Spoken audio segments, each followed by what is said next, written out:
বোৱাৰী হোৱাৰ পৰত প্ৰতি ছোৱালীয়ে আত্মহনন কৰে।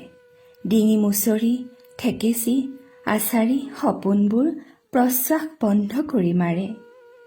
পিতৃগৃহত আপডালত ঠন ধৰি উঠা সপোনৰ সেউজী লতাডাল সূৰুজৰ কিৰণৰ অভিমুখে যেতিয়া লহ পহাই আগুৱাই যায়, ঠিক সেই পৰতেই নামি আহে এক বাধ্যবাধকতা, বিবাহ। সম্পৰ্ক ৰক্ষাৰ বাবে অযুত চৰ্ত, নিজৰ সুখ ইচ্ছা অনিচ্ছা সকলো জলাঞ্জলি দি একমাত্ৰ উপলক্ষ্য হৈ পৰে পতিগৃহৰ সুখ শান্তি সমৃদ্ধি আৰু সকলো সুবিধা পৰিচৰ্যা প্ৰতিজনক হাততে উপলব্ধি কৰোৱা। পুৱা বেলি দুপৰ হওঁতে হাতত ব্ৰাছডাল লৈ কলমতিয়াই উঠি অহা ছোৱালীজনীয়ে এতিয়া ফেহুজালিতেই হেতেলি এৰে, যাৰ হওক বা জহ। বাথৰুমত এঘণ্টা নখ চুলি ছালৰ যতন লোৱা ছোৱালীজনীয়ে শালিকী স্নানেৰে সমাপন কৰিব লগা হয় প্ৰাতঃ কৰ্ম। পেপাৰ পঢ়ি বহি থকা শহুৰক পুৱাৰ চাহকাপ, শাহুৰ বাবে চেনি নিদিয়া লাল চাহ সুকীয়াকে, স্বামীৰ পুৱাৰ ব্ৰেকফাষ্ট আৰু সন্তানৰ স্কুলৰ টিফিন। আগতে পুৱা 9 বজালৈকে তাইৰ পুৱাৰ সুখনিদ্ৰা আছিল, অথবা মোবাইলটো হাতত লৈ ফেচবুক হোৱাটছএপ এপৰ পাৰ কৰিহে উঠি আহিছিল হেতেলিৰ পৰা। এতিয়া ফেহুজালিৰ পৰা 9 বজালৈ তাইৰ যুদ্ধকালীন তৎপৰতা, কাৰণ তাই যে এতিয়া বোৱাৰী হ'ল। কোনেও সোধা নাই কাহানিও আচলতে তাইৰ সপোনবোৰনো কি আছিল।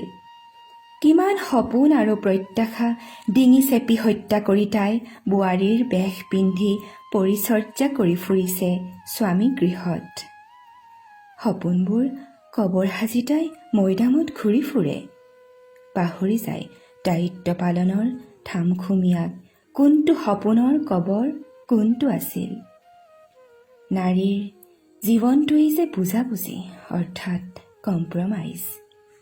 পিতৃগৃহৰ ৰাজকুমাৰী কোন সময়ত আলধৰালিগিৰিলৈ পৰিৱৰ্তন হৈ পৰে নিজেই নাজানে নাৰীয়ে।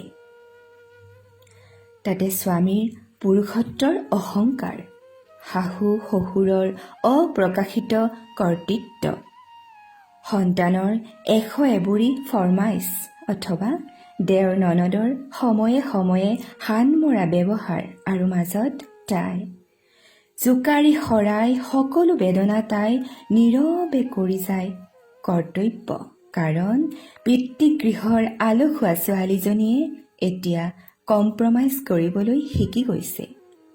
সুখ দুখ বেদনা অথবা কটুক্তি একোৱেই তাইক তলাব নোৱাৰে। নিজৰ অযুত সপোন হত্যা কৰি বোৱাৰী হোৱা তাই হত্যাকাৰী। গতিকে এই কটুক্তিবোৰে তাইক কি বলে পাৰিব?